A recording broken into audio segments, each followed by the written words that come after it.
A near-empty Cathay Pacific flight lands in Alice Springs in Australia's Red Centre.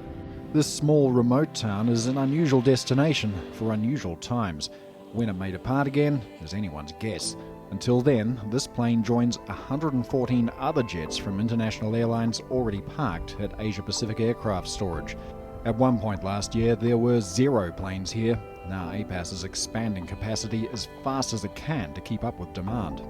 We expect to have 150 by Christmas, with further deliveries in through January and February.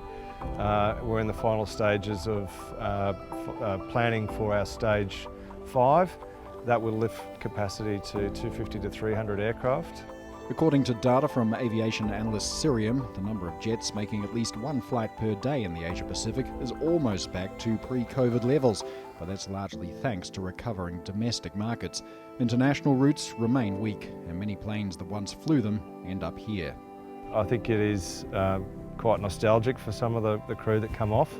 They're not sure, when they're going to see the aircraft again. Usually there's photos with the aircraft. Once a plane is here, it's not just a matter of parking it and walking away. It takes a dozen people up to 5 days to prepare a plane for storage. 2 days alone and 40 to 50 rolls of tape just to get everything sealed up and protected from the insects and the dust. While the dry conditions make this the near-perfect environment to store planes, the dust can be a problem.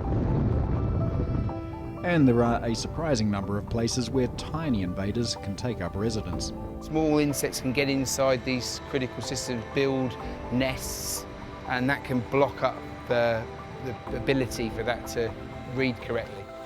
Dan Baker used to be an aircraft engineer at Emirates in Dubai. When he was made redundant as COVID-19 crippled international travel, his industry connections helped him find a new job preserving planes in outback Australia. But for Dan, the impact of the pandemic doesn't end there. My family is still in New Zealand. I'm working here on my own, and probably until the quarantine rules change, that's how it's going to stay. These planes that once connected families, friends and businesses are now anchored to Australia's red dirt. Many of us would have been on board at least one of them. For now, they sit as an eerie monument to a different time.